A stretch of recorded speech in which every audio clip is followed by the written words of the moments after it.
Welcome to ഷലൻസ് kitchen art. ഇന്ന് ഞാൻ പരിചയപ്പെടുത്തുന്നത് സ്പെഷ്യൽ ചിക്കൻ റോസ്റ്റ് ആണ്.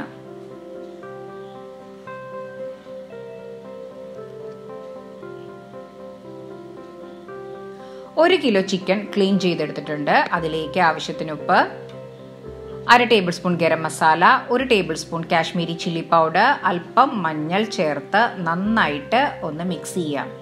ഇത് നമുക്ക് നന്നായിട്ട് മിക്സ് ചെയ്ത് അരമണിക്കൂർ മാരിനേറ്റ് ചെയ്ത് മാറ്റിവെക്കാം. പാനിലേക്ക് 5 ടേബിൾ സ്പൂൺ തേങ്ങ ചേർക്കാം. ഒന്ന് സോട്ട് ചെയ്തെടുക്കാം. അതിലേക്ക് കുറച്ച് വെളിച്ചെണ്ണ ഒഴിക്കാം. ഇനി ലോ ടു മീഡിയം ഫ്ലെയിമിലിട്ട് നമുക്ക് ഇന്ന് ഗോൾഡൻ ബ്രൗൺ ആവുന്നത് വരെ ഒന്ന് ഫ്രൈ ചെയ്യാം. ഇപ്പോൾ 1 മിനിറ്റ് ഒന്ന് ഫ്രൈ ചെയ്തിട്ടുണ്ട്. ഇനി അതിലേക്ക് 10 കാഷ്യൂ നട്ട്സ് ചേർത്ത് 1 മിനിറ്റ് ഒന്ന് സോട്ട് ചെയ്യാം. ഇപ്പോൾ 1 മിനിറ്റ് കഴിഞ്ഞു. അതിലേക്ക് 1 ടീസ്പൂൺ വെള്ള കസ്കസ് ചേർക്കാം. വെള്ള കസ്കസും കൂടെ ചേർത്ത് നമുക്കൊരു ബ്രൗൺ ആവുന്ന വരെ ഫ്രൈ ചെയ്തെടുക്കാം. ഇപ്പോൾ ബ്രൗൺ ആയിട്ടുണ്ട്. ഇനി ഗ്യാസ് ഓഫ് ചെയ്യാം. ഇനി നമുക്കതൊരു മിക്സിയുടെ ജാറിലേക്ക് അല്പം വെള്ളം ഒഴിച്ച് നല്ല ഫൈൻ പേസ്റ്റ് ആയിട്ട് അരച്ചെടുക്കാം. ഇപ്പം നല്ല ഫൈൻ പേസ്റ്റ് ആയിട്ട് അരച്ചെടുത്തിട്ടുണ്ട്. ഇപ്പം അരമണിക്കൂർ കഴിഞ്ഞു. നമ്മളുടെ ചിക്കൻ നന്നായി മാരിനേറ്റ് ആയി വന്നിട്ടുണ്ട്. പാൻ ചൂടായിട്ടുണ്ട്. അതിലേക്ക് അല്പം വെളിച്ചെണ്ണ ഒഴിക്കാം. നാടൻ വിഭവങ്ങൾക്ക് വെളിച്ചെണ്ണയാണ് നല്ലത്. വെളിച്ചെണ്ണ നന്നായിട്ട് ചൂടായി വരുമ്പോൾ നമുക്ക് ചിക്കൻ പീസുകൾ ഇട്ട് കൊടുക്കാം. ലോ ടു മീഡിയം ഫ്ലെയിമിലിട്ട് നമുക്ക് ഇതൊന്ന് ഷാലോ ഫ്രൈ ചെയ്തെടുക്കാം. ഒരുപാട് അങ്ങ് ഫ്രൈ ആവണ്ട, ഷാലോ ഫ്രൈ ആക്കി എടുത്താൽ മതി. ഇനിയിപ്പോൾ ഒരു സൈഡ് ഒന്ന് ഷാലോ ഫ്രൈ ആകുമ്പോൾ നമുക്കിതൊന്ന് മറിച്ചിടാം. അങ്ങനെ 2 സൈഡും നമുക്കിതൊന്ന് ഷാലോ ഫ്രൈ ചെയ്തെടുക്കാം.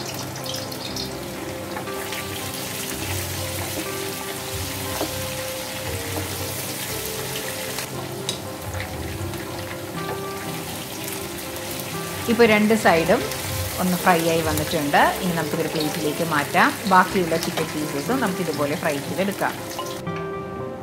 ആ സെയിം പാനിലേക്ക് തന്നെ 5 വെളുത്തുള്ളിയും ഒരു ചെറിയ കഷ്ണം ഇഞ്ചിയും ചേർക്കാം. നന്നായിട്ടൊന്ന് സോട്ട് ചെയ്യാം. ഇപ്പോൾ നന്നായി സോട്ടായി വന്നിട്ടുണ്ട് വെളുത്തുള്ളി ഇഞ്ചിയൊക്കെ. അതിലേക്ക് 2 സവാള നീളത്തിലരിഞ്ഞത് ഒന്ന് മിക്സ് ചെയ്യാം എല്ലാം. നമുക്കിനി കുറച്ച് ഉപ്പ് ചേർക്കാം. ഉപ്പ് ചേർക്കുമ്പോൾ സൂക്ഷിക്കണം, നമ്മൾ നേരത്തെ ചിക്കനിലും ഇട്ടിട്ടുള്ളതാണ്. ഇനി നമുക്ക് 2 മിനിറ്റ് സവാള ഒന്ന് സോട്ട് ചെയ്തെടുക്കാം.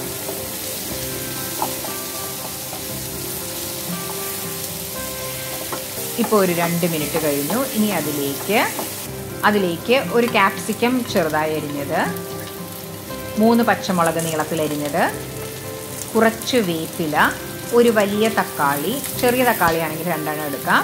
ഇതെല്ലാം ചേർത്ത് നമുക്ക് ഒന്ന് സോട്ട് ചെയ്തെടുക്കാം ഒരു 3-4 മിനിറ്റ്. ഇപ്പം നന്നായി സോട്ടായി വന്നിട്ടുണ്ട്. അതിലേക്ക് 1 table spoon Kashmiri chilli powder, 1 table spoon garam masala, 1/4 table spoon മഞ്ഞൾപ്പൊടി ചേർത്ത് നമുക്ക് നന്നായിട്ട് ഒന്ന് സോട്ട് ചെയ്യാം. മുളകൊക്കെ നന്നായി മുരിഞ്ഞ് വരുന്നവരെ. ഇപ്പം മുളകൊക്കെ നന്നായി മുരിഞ്ഞിട്ടുണ്ട്. ഇനി നമുക്കത് നേരത്തെ ഫ്രൈ ചെയ്ത് വെച്ച ചിക്കൻ ഇതിലേക്ക് ചേർക്കാം. നന്നായിട്ട് ഒന്ന് മിക്സ് ചെയ്യാം.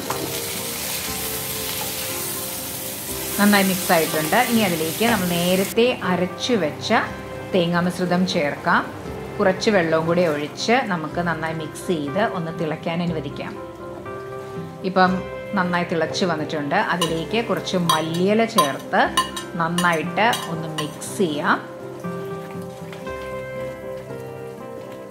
ഇനി നമുക്ക് മൂടി വെച്ച് ഒരു 6 മിനിറ്റ് ഒന്ന് നന്നായിട്ട് വേവിക്കാം. ഇപ്പോൾ ഒരു 6 മിനിറ്റ് കഴിഞ്ഞു. നമ്മളുടെ ചിക്കൻ നല്ല റോസ്റ്റായി വന്നിട്ടുണ്ട്. ഇപ്പോൾ നമ്മളുടെ ചിക്കൻ റോസ്റ്റ് റെഡി ആയിട്ടുണ്ട്. വളരെ ടേസ്റ്റി ആയിട്ടുള്ള ഒരു ചിക്കൻ റോസ്റ്റാണിത്. എല്ലാവരും ട്രൈ ചെയ്തു നോക്കുക. നിങ്ങൾക്ക് ഇഷ്ടപ്പെട്ടെങ്കിൽ ലൈക്ക് ചെയ്യാനും ഷെയർ ചെയ്യാനും സബ്സ്ക്രൈബ് ചെയ്യാനും സപ്പോർട്ട് ചെയ്യാനും മറക്കരുത്. തൊട്ടടുത്തുള്ള ബെല്ലൈക്കൺ പ്രസ് ചെയ്താലേ ഇനി ഞാൻ അടുത്തിടുന്ന വീഡിയോയുടെ നോട്ടിഫിക്കേഷൻ കിട്ടുകയുള്ളൂ. Thanks for watching my channel.